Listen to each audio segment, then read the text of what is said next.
சுங்க கட்டணம் வசூலிக்கும் நிறுவனங்கள் பொதுமக்களின் ஃபாஸ்டாக் கணக்கில் இருந்து மோசடியாக பணம் வசூலித்தால் ரூபாய் 1,00,000 அபராதம் விதிக்கப்படும் என்றும் தகவல் வெளியாகி இருக்கிறது. அது குறித்த அண்மை செய்தியை தற்போது பார்த்துக் கொண்டு வருகிறோம். இது பற்றிய விரிவான தகவல்களை தருவதற்காக நமது டெல்லி சிறப்பு செய்தியாளர் பால்முருகன் நம்மிடையே இணைந்திருக்கிறார். வணக்கம் பால்முருகன், கூடுதல் விவரங்கள் பதிவு செய்யுங்க.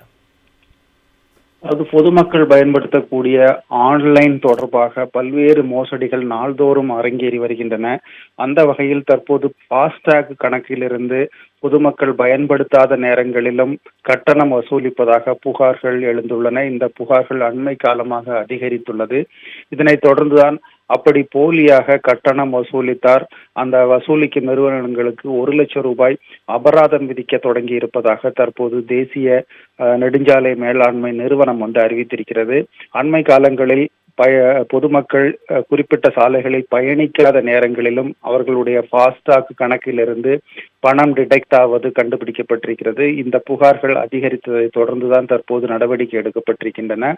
புகார்கள் தெரிவிப்பதற்கு தற்போது 1033 என்ற கட்டணமில்லா எண்ணும் அதே போன்று மின்னஞ்சல் முகவரியும் அறிவிக்கப்பட்டிருக்கிறது.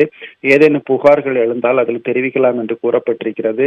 இந்த 1,00,000 ரூபாய் அபராதம் விதிக்க தொடங்கிய பிறகு தற்போது இதுபோன்ற மோசடிகள் 70% குறைந்திருப்பதாகவும் தேசிய நெடுஞ்சாலை மேலாண்மை நிறுவனம் அறிவித்திருக்கிறது. பொதுமக்கள் கணக்கிலிருந்து ஃபாஸ்டாக் கணக்கிலிருந்து இதுபோன்று பணம் பிடித்தம் செய்யப்பட்டால் உடனடியாக புகார் தெரிவிக்கலாம் என்றும் தற்போது கூறப்பட்டிருக்கிறது. முரசொலி. நன்றி பால்முருகன்.